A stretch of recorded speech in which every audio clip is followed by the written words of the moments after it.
À cause des émeutes dans les banlieues de Paris, le premier ministre français Dominique de Villepin a décidé de reporter sa visite prévue hier au Canada.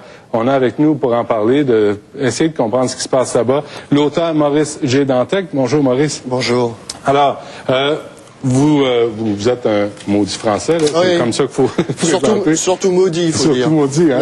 Oui. Vous avez écrit plusieurs romans, j'en ai lu plusieurs là-dedans, parmi ceux-là, et vous parlez souvent de la banlieue, vous parlez souvent de la police, des policiers. Puis J'en viens. Puis ce matin, je me suis dit, il faut vraiment que je parle à Dantec pour essayer de comprendre ce qui se passe en banlieue de Paris. Ça fait 7 jours, 7 nuits qu'il y a des émeutes, de la violence. Pouvez-vous d'abord m'expliquer comment on en est rendu là? En fait, je vais plutôt vous dire comment on en est rendu là de la manière suivante. C'est-à-dire que là, ce qui est en train de se passer, c'est ce qu'on appelle un prolégomène à la future guerre civile française. Alors, parlez-moi français, par exemple. C'est un prologue à la future guerre civile française, qui est en gestation depuis des années. Guerre civile française. Guerre civile française, je répète mes mots. C'est-à-dire que là, visiblement, ce qu'on appelle les forces de l'ordre républicaines sont dépassées par les événements. Le mouvement va évidemment faire tache d'huile.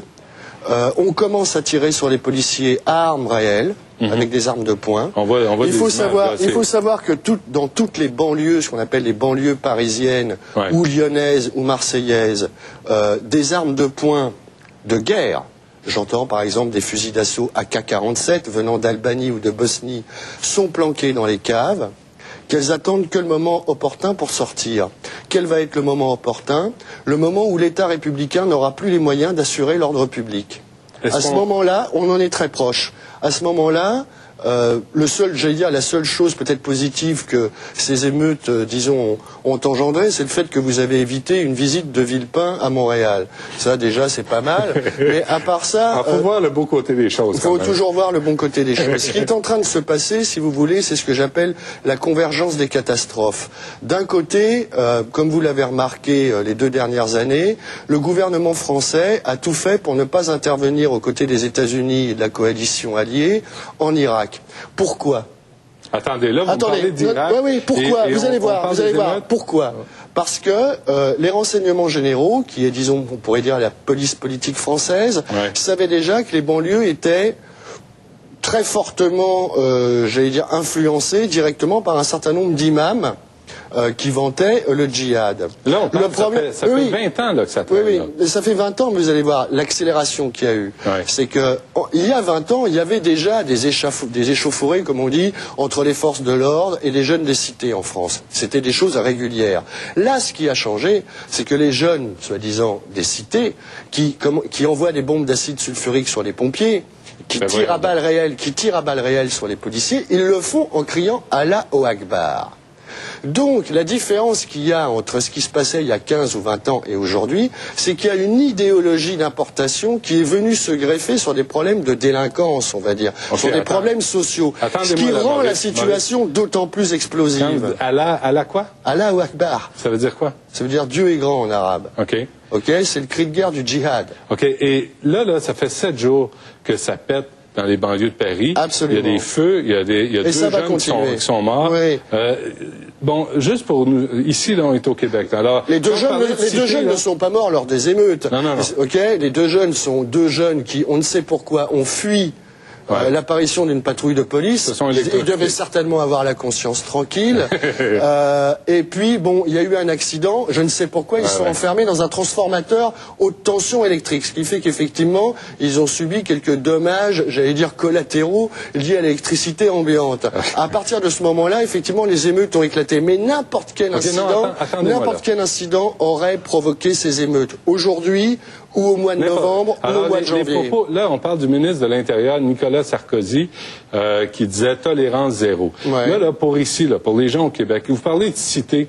On n'a pas vraiment une image réelle. D'accord. Alors vous imaginez, c'est quoi une cité? Une cité, c'est 3 ou 4 000 personnes qui sont entassées dans une barre de béton ou dans plusieurs des blocs appartements, là.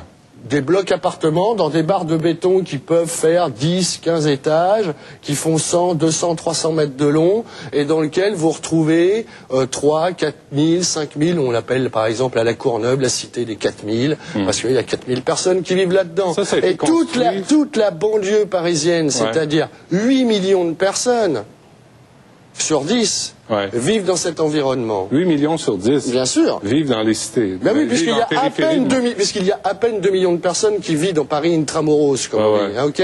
Donc le reste des 10 millions de la région parisienne, ils vivent soit dans des résidences qui ont survécu au milieu de cet urbanisme fou, soit effectivement directement confrontés à la violence qui en émerge. OK. Est-ce que vous êtes capable... D'abord, là, Sarkozy, là, il nous reste 3-4 minutes. Sarkozy, ministre de l'Intérieur, dit tolérance zéro. C'était tolérance zéro à quoi?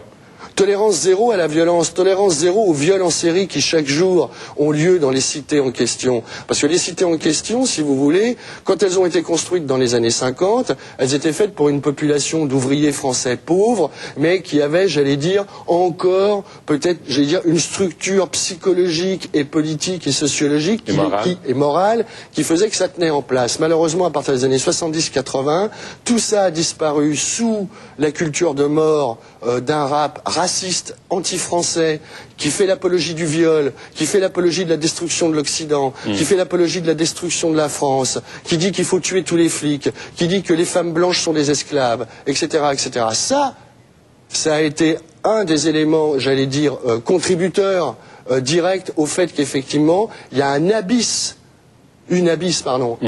qui s'est créé entre la société civile normale et ces gens, ces jeunes, entre guillemets, défavorisés, qui vivent dans les banlieues, qui sont en fait maintenant, j'allais dire, des puppets, des marionnettes, des imams islamistes qui sont implantés dans les banlieues depuis une dizaine d'années. Il y a un clash de culture, il y a un clash de religion.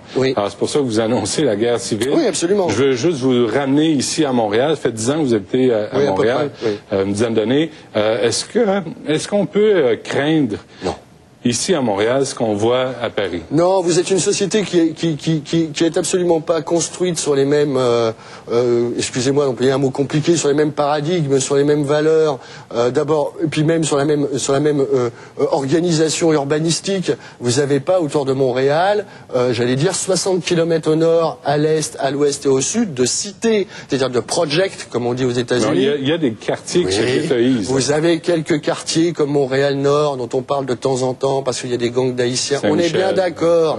Mais si vous voulez, vous n'avez pas d'un côté une ville où vit grosso modo une bourgeoisie ou une classe moyenne à peu près tranquille, et tout autour un espèce d'immense territoire autonome qui n'appartient plus à la République, qui est définitivement sorti maintenant des gonds de la porte de la République, et ça va aller de mal en pis, c'est évident. C'est-à-dire que là, ça va aller de mal en pis. Parce que la police, hier, quand des policiers sont à deux doigts à demander l'intervention de l'armée, et la loi martiale, si ça s'appelle pas un prologue à une guerre civile, je sais pas, moi je me mets à faire de la BD demain, d'accord.